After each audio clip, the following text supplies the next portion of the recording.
So, how do you protect yourself from title fraud when buying a used vehicle? In this video, we're going to talk about 5 steps you can take when you purchase a used vehicle, even from a dealership, to make sure that your title is valid, you're not going to be a victim of fraud, and that you'll be able to obtain a new title for the vehicle in your name once the transaction is complete. So, what you see on the screen right now is an example of a title certificate. As you probably already know, a vehicle title is a legal document issued by a government agency. It can only come from the government. It's not something you can buy online, buy from the internet.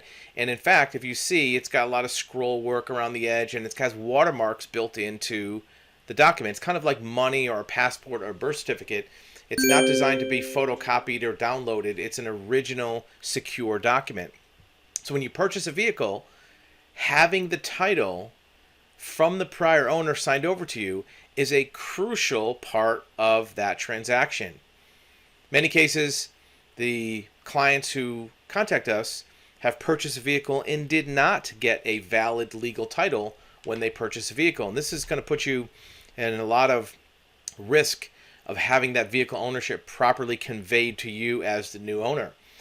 And so you want to make sure that you're getting a valid legal title. It has to be signed over to you, and we'll take a look at that momentarily.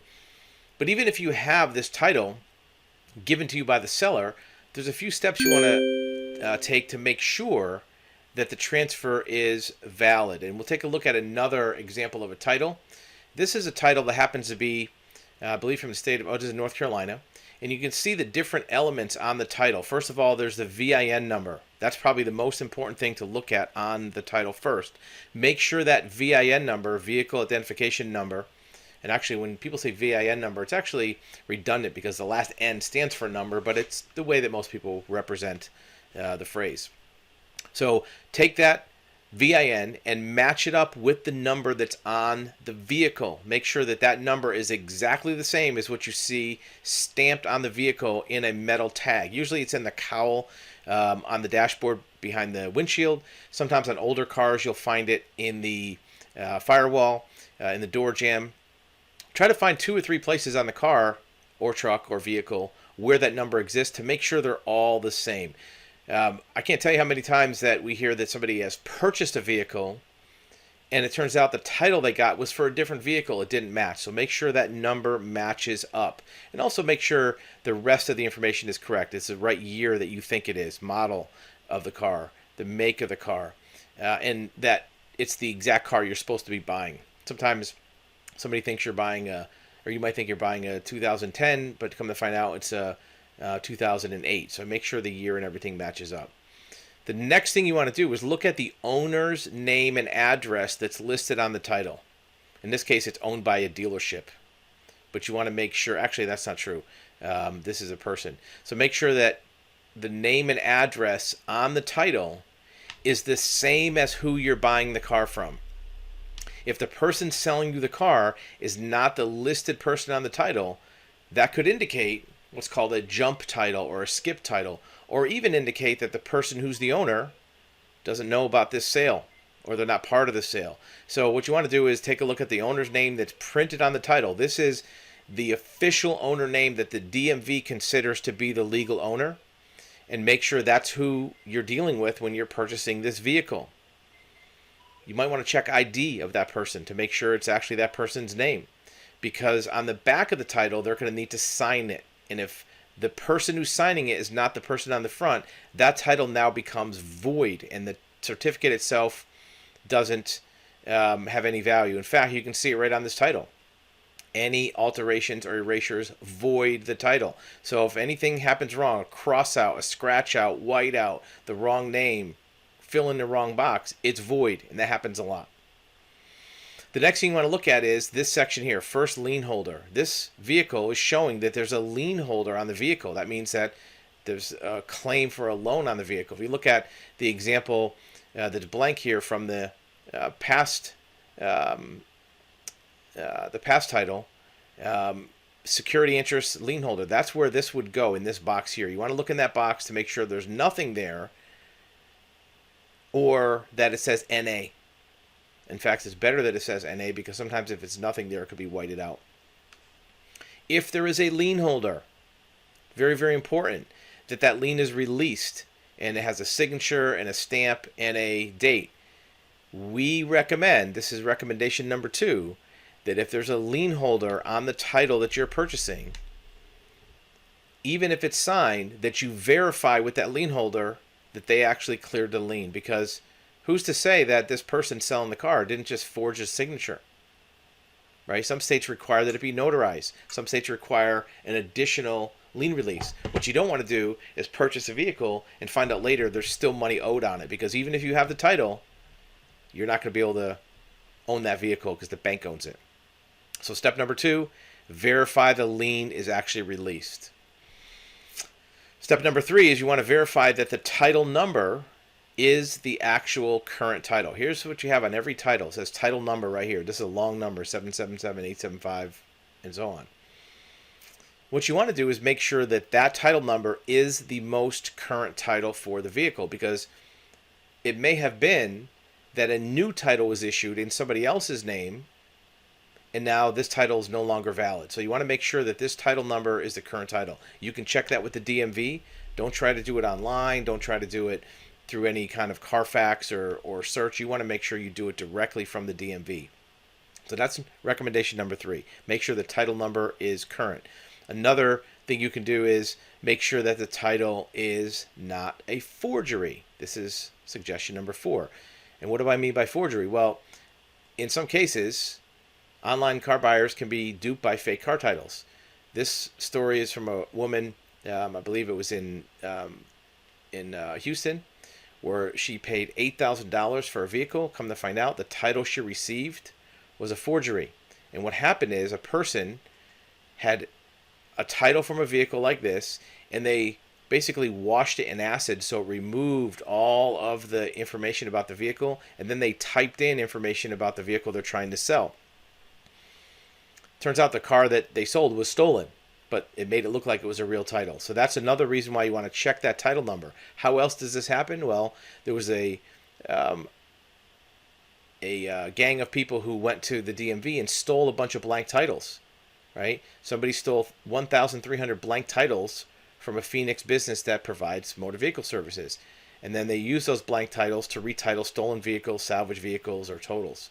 So make sure the title is valid. And again, you can do that the same way by checking that title number. Make sure it's valid. Another way you can confirm the title number is if you look on the registration of the vehicle, which should be with the vehicle, it'll tell you the title number. And you want to make sure that title number on the registration matches what is on the actual title you're receiving. Because if it doesn't, it could indicate that it's a false title. Last but not least, and this is from the official motor vehicle worksheet of the state, on the back of the title, this is the back of most states, there is an assignment. And what that assignment means is that the owner of the vehicle has to sign, as a seller, their ownership over to the new person. So let's say on the front of this title it says John Smith, and you're buying it from John Smith. John Smith prints their name here, and they sign it here. They put their address in this box, and they put the buyer's printed name. That would be you, and you sign it. Here's the reason why that's important. If there's no buyer name printed in here, that's what's called an open title.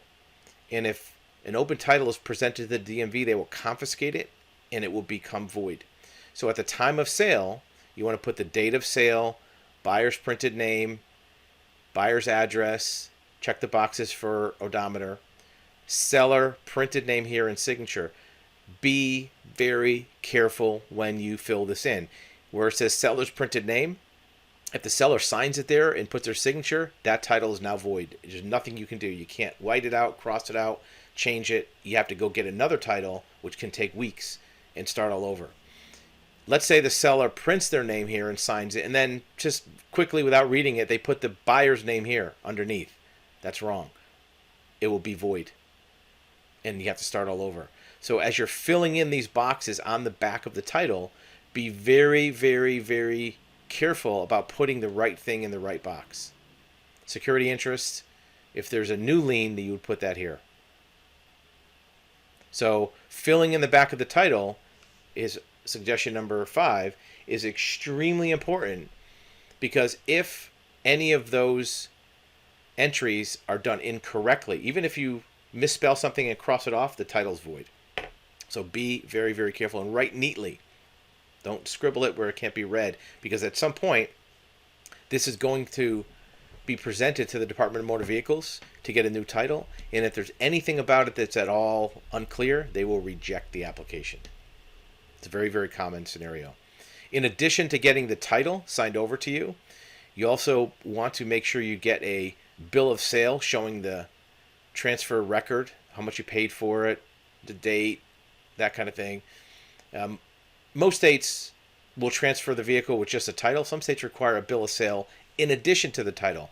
A bill of sale by itself will not get you a title. So you're going to need to have the title as well. A couple other examples from different states. Here's North Carolina, what their title looks like. You know, every state has a little bit different format. Here is Ohio. Their title looks a little different. And every couple years, they also change the format. Here's Texas. But if you notice, one similarity is it has scroll work on the outside. It has watermarks on the inside.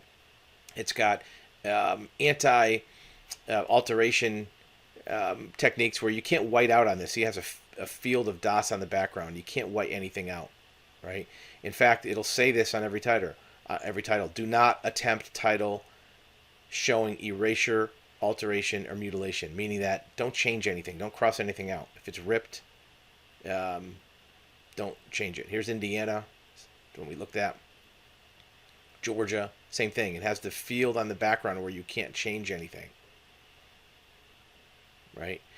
You also notice title brands like salvage or parts only or junk. That's something for another video. Make sure that if you see any of those brands on your title, be aware, you have to look in your state what that means. Some states you can't title a junk vehicle or parts only vehicle ever again. In some states, if it's salvage, you have to go through a very detailed inspection process. So be aware that if it has a brand on the title, that it may restrict your opportunity to get a new title in your name. Maybe ever. We'll look one more time at an example of a title from Texas. VIN number, make sure you match that up with your car, year, make, and model. Title document number, make sure that's the current number on the registration or with the DMV. The owner, here's the owner's name on this particular sample title. Make sure that the person you're buying it from is that owner. Because if it's not that owner, you're at risk that maybe the owner is not really selling it to you. If there's a lien, like this one has a lien, it shows signed in a date, we would recommend contacting this lien holder to make sure that the lien is truly paid off and somebody didn't just sign this and scratch it off. Last thing you want to do, once you get your title signed over to you, is immediately bring it to the DMV, submit it, and get a new title in your name. Don't leave it sitting around in your drawer. Don't wait 30 days, 45 days. Don't wait until you fix up your car.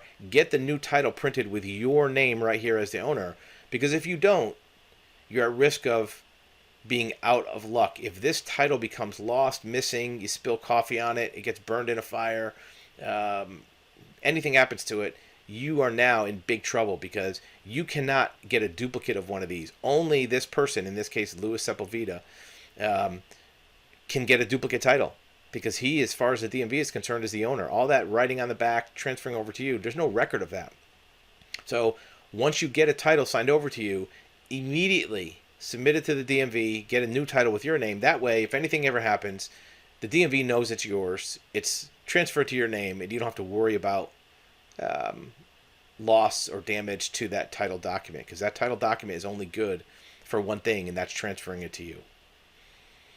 Don't use open titles. Don't use skip titles. Don't jump titles. Get the title transferred into your name so you're safe and secure. One last reason for verifying this title number. We have seen examples where a seller of a vehicle has gone and gotten a duplicate title document before they sold the car.